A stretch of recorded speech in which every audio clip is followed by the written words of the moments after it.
कबीर साहब ने आधा पिया। आधा पी करके जो वहां उपस्थित जो बड़े बड़े ग्वाले थे, पाली थे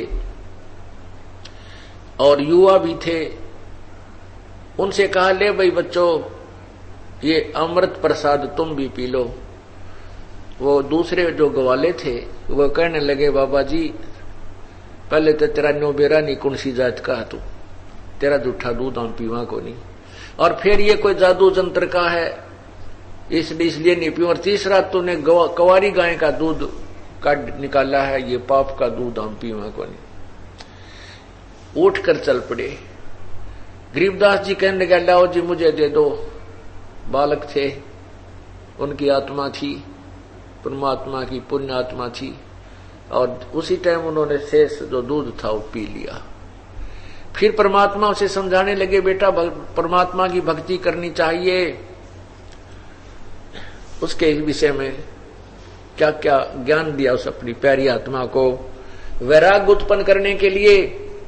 अब जैसे बीज डालने से पहले किसान अपने खेत को खूब गुड़ाई करता है, ना जाने कितनी बार उसने हल से जोत कर ठीक करता है, घास निकालता है, उसके डले छोटे छोटे कर देता है, बारीक मिट्टी बनाता है, और तब बीज बीजा जाता है।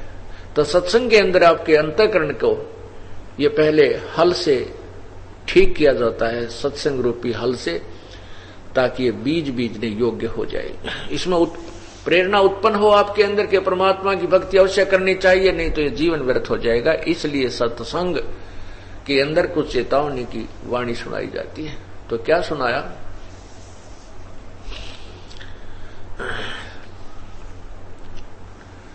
कबीरा वो दिन याद करो, ऊपर पैर तल शेष, इब मृत मंडल में आके क्यों भूल गए जगदीश।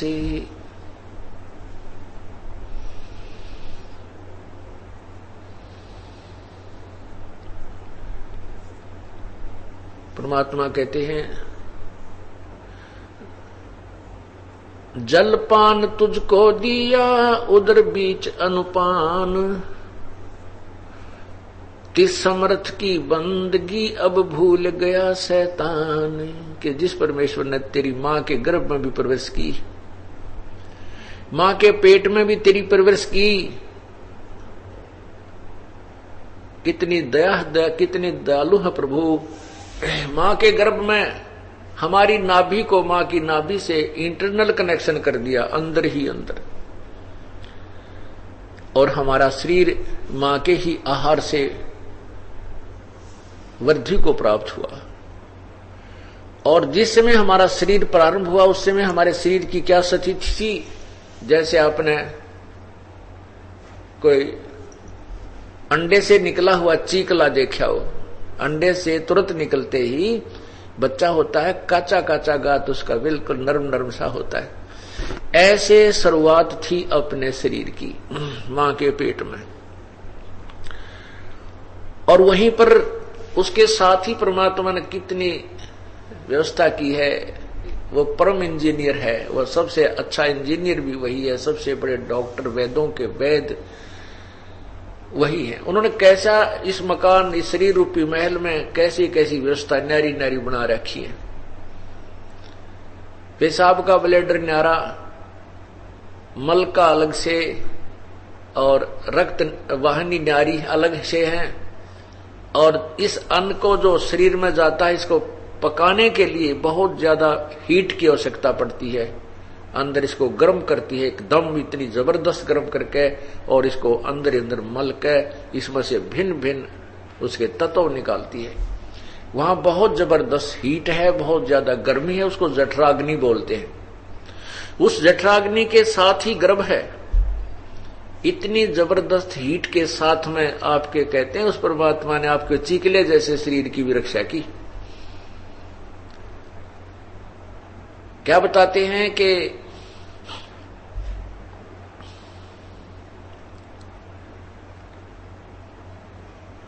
साहेब से बन चितलाले रे मन गर्भ गमानी, नाभि कमल में नीर जमा। मां के गर्भ में और आपका एक बीज रूप में शरीर प्रारंभ हुआ, नीर यानी पानी से आपका शरीर प्रारंभ किया और तेरा दीना मैल बना, ये शरीर बना दिया मालिक ने। और नीचे जठरा अग्नि जले थी, तेरा लगी न ताती बा। बा कहते हैं हवा, बाय, वाह, पंजाबी में इसको बा कहते हैं, वाह वाह। तो लगी न ताती बा, बा माने हवा, आंच। फिर कहते हैं कि दांत नहीं जब दूध दिया था, अमी महारस खा। नैन, नैन नाक मुख द्वारा देही, और तेरा नक्शक साज बनाया। दाई आई घुट्टी प्याई, माता गोद खिलाया। और कहते हैं तू ही तो छोड़ दिए, चला कहां अधम राया, किस चला अधम राय, किस चला, अब किस राह को चला तू अधम। तू ही तो छोड़ दी, अब चला अधम किस राह, कौन से रास्ते अपना लिया तूने। मां के पेट में ये प्राणी इतना दुखी होता है, इसको इतनी पीड़ा होती है कि जैसे एक बार जैसे कोई मच्छर काट रहे हों, और भी ज्यादा तेज जैसे कोई बिच्छू काट ले, जैसे तो इस तरह जैसे उनको पीड़ा होती है बच्चे को। कैसे होती है? मां जो आहार करती है नमकीन चटपटा, और विशेषकर गर्भ के दिनों में कुछ और ही ऊटपटांग खाने को दिल ज्यादा करता है। तो उसका जो भी वो खाती है उसका अंश, आंशिक अंश जो है, कोई नमक का, मिर्च का और किसी और उसका पदार्थ का, उस बच्चे के शरीर को जाकर के ऐसे जख्म को, कच्चा शरीर होता है, उसको ऐसे चुभता है जैसे कोई कांटा लाग रहा हो या मच्छर काट गया हो। तो बच्चा उस अपनी पीड़ा को ठीक करने के लिए मचलता है, वो घूमता रहता है, वो चक्कर काटता रहता है, ऐसे ऐसे चक्कर काटता रहता है। अगर वो घूमा नहीं तो मां का पीड़ा हो जाए। घूमना आवश्यक है बच्चे को, और वो घूमता वैसे नहीं कोई बैरिंग ला रखी ना कोई मोटर फिट कर रखी परमात्मा ने भीतर, वो घूमता अपने दुख में है, गुम में है, उसका मच्छर से लड़ते हैं। तो वो ऐसे घूमता है और मां के अंदर के जो शरीर से अपनी घर्षण कर करके वो अपना उस खारिश को ठीक सेट करता है, दुख को दूर करना चाहता है। इसलिए वो 9 महीने तक वो बच्चा ऐसे घूमता रहता है। और यूं कहता है भगवान, उसमें बच्चे को यानी उस आत्मा को, उस जीव को अपने पूर्व जन्म के कुकर्म और सुकर्म याद रहते हैं। आने वाले समय में जो मनुष्य जीवन के अंदर जो कुछ उसके साथ घटना घटनी वो भी कुछ याद रहते हैं।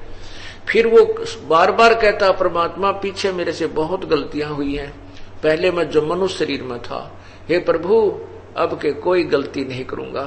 हे परमात्मा, केवल अपना पेट के लिए गुजारे लायक अपना धंधा भी करूंगा और आपको अवश्य याद किया करूंगा प्रभु, अब के जन्म मृत्यु से पीछा छुटवाऊंगा।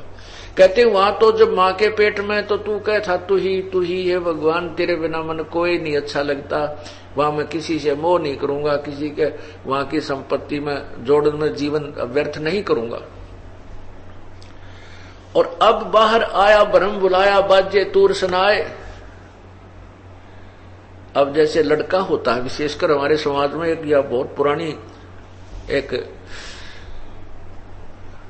मतलब व्यर्थ धारणा रही है कि लड़का होता तो खुशी मनाया करते थे, लड़की हो जाती थी मुंह लटकाया करते थे बिना ज्ञान के, क्योंकि उस समय ऐसी व्यवस्था बना रखी थी, ऐसे बहका रखे था हमारे कोई नकली गुरुओं ने, संतों ने, कि जिसका पुत्र नहीं है उसकी गति नहीं हो सकती। अरे तेरा गजब हो, बिना पुत्र वाले तो फिर आप पर रो मर जाएंगे। वो तो आधे दुखी न्यू कर देते थे। जब किसी का लड़का ना भी हो और अपना कोई टाइम पास करना भी चाहे तो ये और ना करने दिया करते, क्योंकि पुत्र बिना पुत्र वाले का कहते मुंह भी ना देखना चाहिए, ऐसी धारणा पैदा कर रखी थी। लेकिन ऐसा नहीं है। यथार्थ ज्ञान इस सार ज्ञान के अंदर ऐसा नहीं है। लड़के और लड़की में कोई अंतर नहीं है, सभी प्रभु की आत्मा है और संस्कार जिसका जैसा है उसको वही आत्माएं प्राप्त होंगी, उन्हीं की सेवा उसको करनी होगी। और तो हमने तो इस प्रकार वो क्या कहा करते कि जिसका पुत्र नहीं है, तो इसलिए हम उस पुत्र को ज्यादा महत्व देते थे।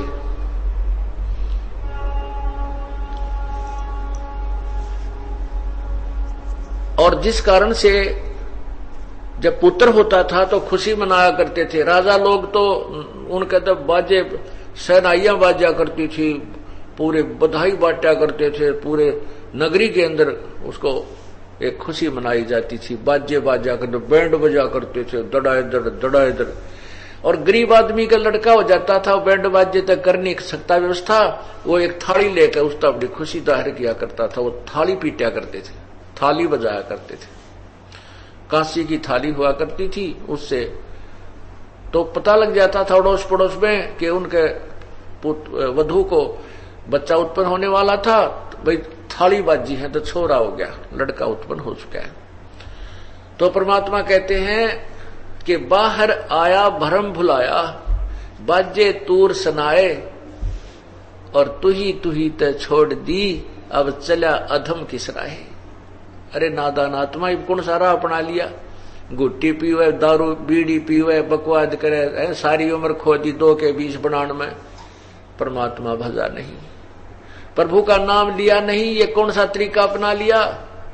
कहते जो दिन आज सो काल नहीं रे, आगे फिर धर्मराय, आज तू सोच रहा है मेरे ये ठाठ रहेंगे, अब मैं जवान हूं, शादी होगी, बालक हो गए, कोठी बना ली, कार ले ली, फैक्ट्री लगा ली। अरे जो दिन आज सो कल नहीं रे, ये मृत्यु होते कल हो जाएगी, और फिर धर्मराज के पास जाकर तुझे खड़ा किया जाएगा।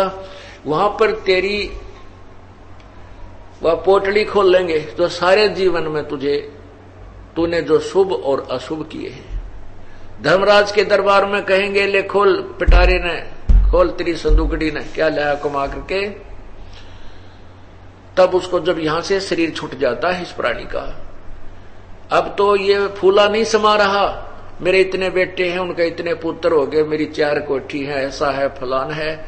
और जब ये शरीर छूट जाता है तब इसकी घी बन जाती है। यहां से जब इसको पता लगता है कि मेरा नहीं था, जैसे सोपन के अंदर इंसान पता नहीं कितनी किस चीज का मालिक बना बैठा होता है, सोपन टूटते हुए टूटी खाट पावे, और झोंपड़ी में लेटा हुआ होता है, तो वो सोचता रहता है वो क्या था, वो क्या देखा था मैंने, वो कहां गई काट, वो कोठियां मेरी और कार मेरी। तो फिर वो कहता है ये तो एक सोपन मेरी थी ही नहीं, वो तो वैसे ही धोखा था। ऐसे ये सोपन जब टूटेगा,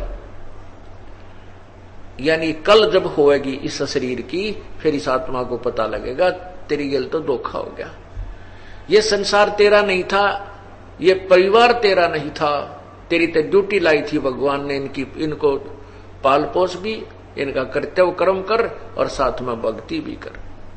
तूने परमात्मा की भक्ति नहीं की, एक ही काम में लगा रहा, तो फिर धर्मराज के पास ये फिर जाकर खड़ा कर दिया जाता है। यहाँ का जो न्यायाधीश है वो फिर इससे कहता है भाई तूने इतने पाप किए, इतने पुण्य किए,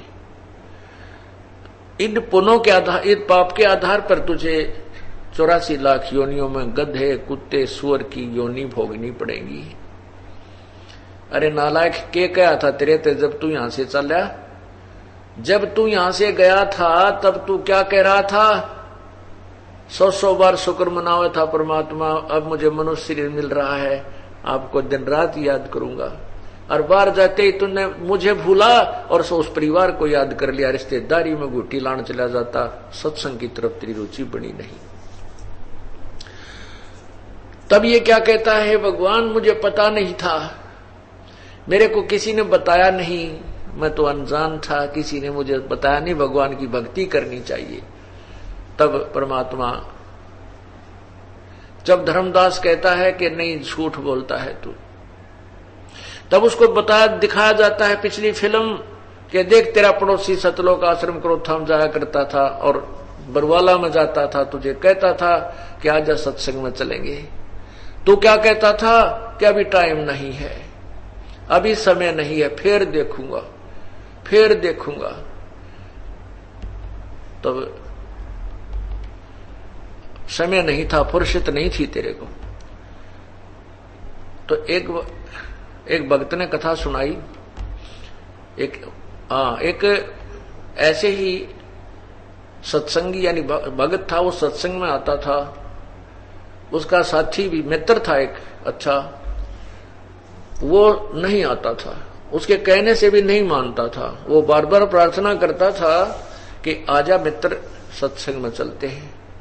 देखो ये मनुष्य जीवन बार बार नहीं मिलता, सत्संग में चलो कुछ देर अच्छा ज्ञान होगा। तो वो कहता था भाई मुझे फुर्सत नहीं है। दूसरी बार कहा, 2 4 10 बार 20 बार जितना भी वो मिला उससे कहता रहा। वो यही कहता कि भाई मुझे फुर्सत नहीं है, छोटे छोटे बच्चे हैं यार, तेना तो दिमाग चाट दिया मेरा है, मुझे कुछ कर लेने दे, छोटे बच्चे इनको पाल लेने दे मुझे, और सत्संग में फिर देखूंगा बुढ़ापे में। अब ये तो समय का कोई भरोसा नहीं, किस टाइम हमारी पूंजी पूरी हो जाए, ये कोई समय नहीं है। वैसे तो हम अंदाजा लगा रखे हैं 100 वर्ष की तो हम मानकर चल रहे हैं, 100 वर्ष तो मनुष्य जीवित रहता है, लेकिन नहीं, इसका नहीं 1 सेकंड का भी भरोसा, और कब ये बुलबुला सा फूट जावे। तो वह नहीं मानता था, परमात्मा की करनी हुई, उसकी मृत्यु होगी। मृत्यु होगी तो मित्र को भी जाना ही था, नाम ले रखा था, उस मित्र भी वहां पहुंचा और उसको उठा करके उसके जो जनाजे को, अर्थी को उठाकर चल पड़े। और पीछे पीछे लोग कहते चलते हैं राम राम नाम सत्य है, सत्य बोले गत है। वो तो न्यो कह, और वो मित्र न्यो कह आज भाई को फुर्सत है। वो तो कह रहे हैं कि राम राम नाम सत्य है, सत्य बोले गत है, राम बोले गत है।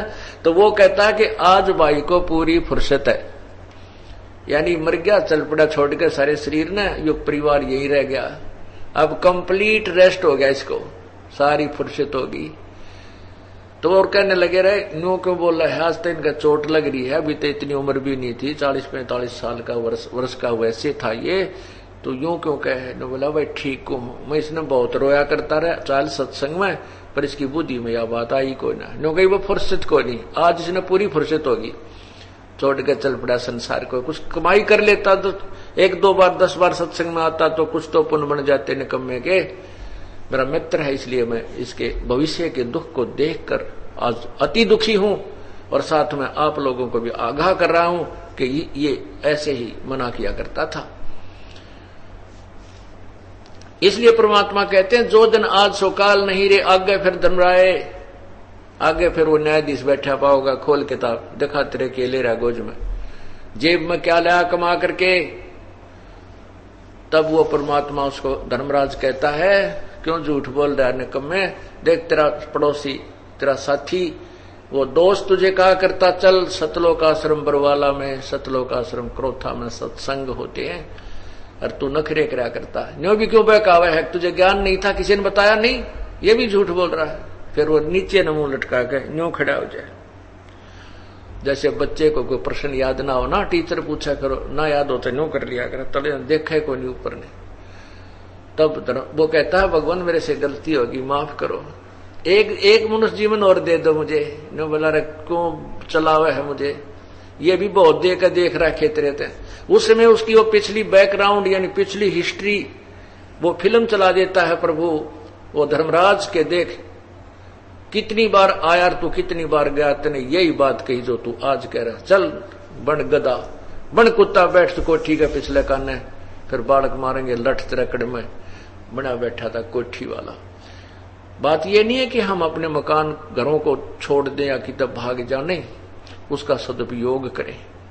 जैसे आज वैज्ञानिक युग है, इसमें कितनी अच्छी सुविधाएं, जिसका ब्योत है एसी लेने का एसी ले लो, जिसका कोई अच्छा व्यवस्था करने की वित्तीय हालत है तो वो कूलर लगा ले ऐसी गर्मी के अंदर, और लगा के कूलर पंखा परमात्मा की भक्ति करे। नहीं तो गर्मियों में गर्मी घनी सतावे, सर्दी हो जाए तो सर्दी दुखी करे। उससे बचने के लिए अच्छी सुविधाएं बन गई, साधना करने के लिए ऋषि महर्षि तो वहां हिमालय आदि में जाते थे ठंडे इलाके में आपके, वे अब परमात्मा ने घर घर में हिमालय बना दिया, कमरे कमरे में हिमालय, नारे नारे एसी लगा लो।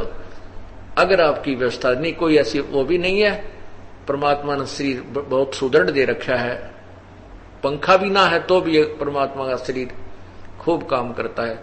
फिर भी जैसे जिसके पास सुविधा है इनको ऐसे सदुपयोग करो। मकान है इसलिए कि गर्मी सर्दी से बचाए रखे, अपना जब खाना बनाते इसमें डिस्टरबेंस ना हुए। ये इसलिए परमात्मा ने बुद्धि दी थी कि ये सब व्यवस्था करके प्राकृतिक आपदाओं से बच करके तू भगवान भजते रहना, तुझको डिस्टर्ब ना होगा। अब जिसके लिए परमात्मा ने हमें बुद्धि दी थी कि मकान बना ले, भक्ति करता रहना, तुझे डिस्टरबेंस ना होगी, कोई तुझे दिक्कत ना आएगी। संत रामपाल जी महाराज से जुड़े रहने के लिए God is one, Kabir is God channel को सब्सक्राइब करें। सत साहिब, सत साहिब।